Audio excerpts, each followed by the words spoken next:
નમસ્કાર વાલા વિદ્યાર્થી મિત્રો, આજે આપણે જોવાના છીએ ધોરણ 10 સામાજિક વિજ્ઞાન વિકાસ પરીક્ષાલક્ષી અસાઇનમેન્ટ પ્રથમ પરીક્ષા માટે એમાં વિભાગ બી એનું પ્રકરણ નંબર 1 આપણે આ વિડીયોમાં જોવાનું છે, બરાબર.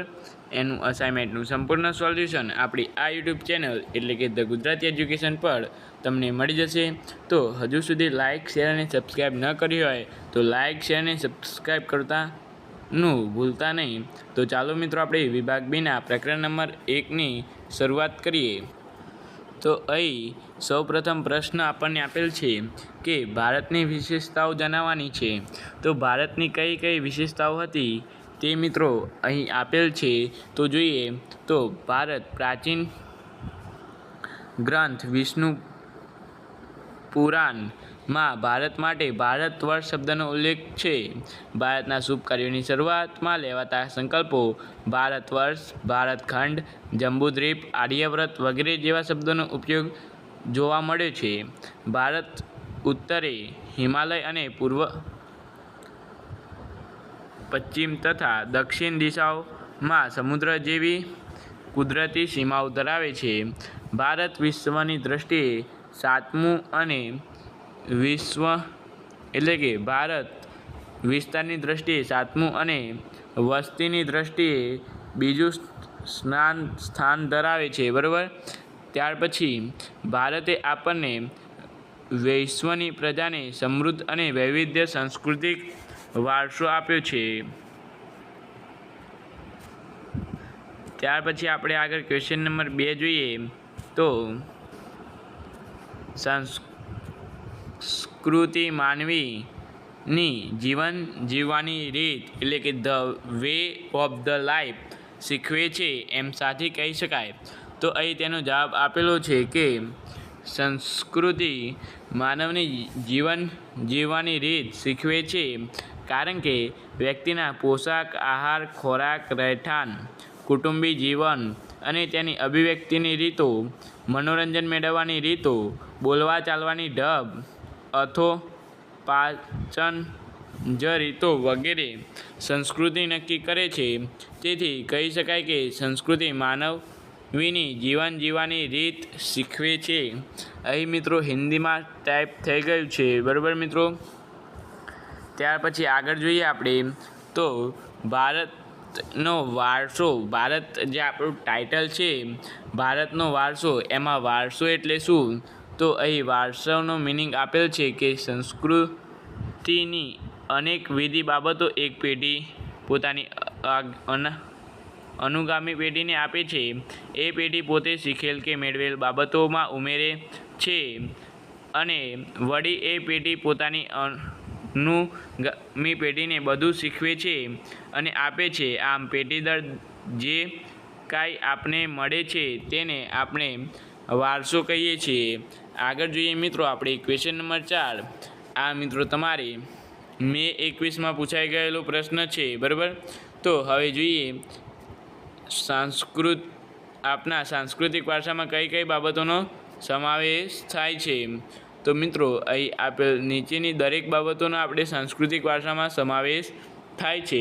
તો પહેલાં મંદિરો છે, ત્યાર પછી શિલાલેખો, સ્તૂપો, વિહારો, ચૈત્યો, મકબરા, મસ્જિદો, કિલ્લાઓ, ગુંબદો, રાજમહેલો, દરવાજો, ઇમારતો,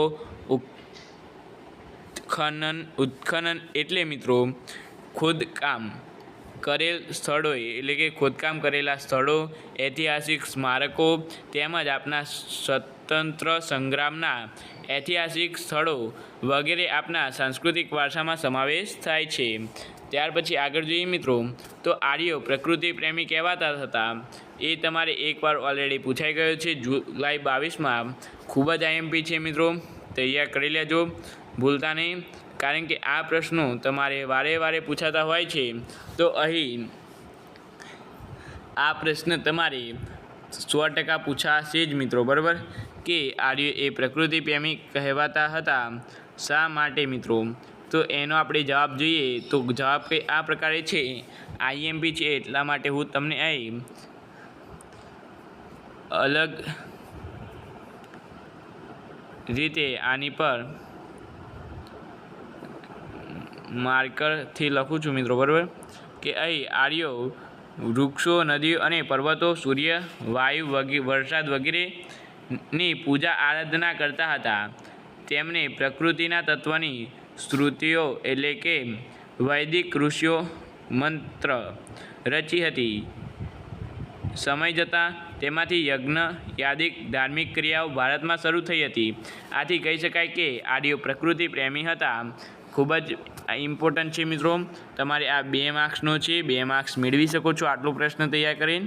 ત્યાર પછી છે કે ભારતમાં આવેલ વિદેશી પ્રજાનું ભારતીયકરણ કેવી રીતે થયું હતું મિત્રો? તો આ પણ ખૂબ જ ઇમ્પોર્ટન્ટ છે મિત્રો. અત્યાર સુધી બોર્ડની પરીક્ષામાં પૂછાયો નથી, પરંતુ પૂછાવાની શક્યતા છે, તો ખાસ કરી તૈયાર કરી લેજો.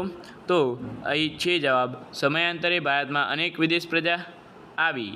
લાંબા સમય વસવાટને કારણે ભારતનું વતન બની ગયું. તેમ એટલે કે ભારતમાં અનેક વિદેશી પ્રજા આવી હતી અને ખૂબ જ સમય થયા પછી તેમનું જે સ્થળ હતું તે જ્યાં રહેતા હતા એ જ તેમનું વતન બની ગયું. આ બધી પ્રજા વચ્ચે લગ્ન સંબંધો દ્વારા શ્રમિક શ્રમ થતું ગયું. બધાની વિશિષ્ટ રહેણી કહેણી, અનેક ભાષાઓ, વિચારો, ધાર્મિક માન્યતાઓ વગેરે દ્વારા પણ તેમનો સમન્વય થતો રહ્યો. આમ પ્રારંભકાળથી જ ભારતમાં એક અવયવકારી સંસ્કૃતિનું નિર્માણ થતું રહ્યું. ભારતીય સંસ્કૃતિમાં વિદેશી પ્રજાનું વિલીનીકરણ એટલી હદે થયું કે તેમનું સ્વતંત્ર અસ્તિત્વ જ ન રહ્યું. એટલે કે એ વિદેશી પ્રજાનું ભારતીયકરણ થઈ ગયું. બરાબર, આ રીતે આપણે 1 થી 6 પ્રશ્નોને સંપૂર્ણપણે નિહાળ્યા. તેમજ મિત્રો આગળ આપણે દરેક ધોરણ 10ના અસાઇનમેન્ટના દરેક વિષયનું સોલ્યુશન આપણી યુટ્યુબ ચેનલ પર મળી જશે. તો નીચે આપેલ લિંક પર ક્લિક કરો, ત્યાં જઈને તમે અગાઉના પ્રકરણનું સોલ્યુશન જોઈ શકશો. વિડીયો જો તમારો ખૂબ ખૂબ આભાર.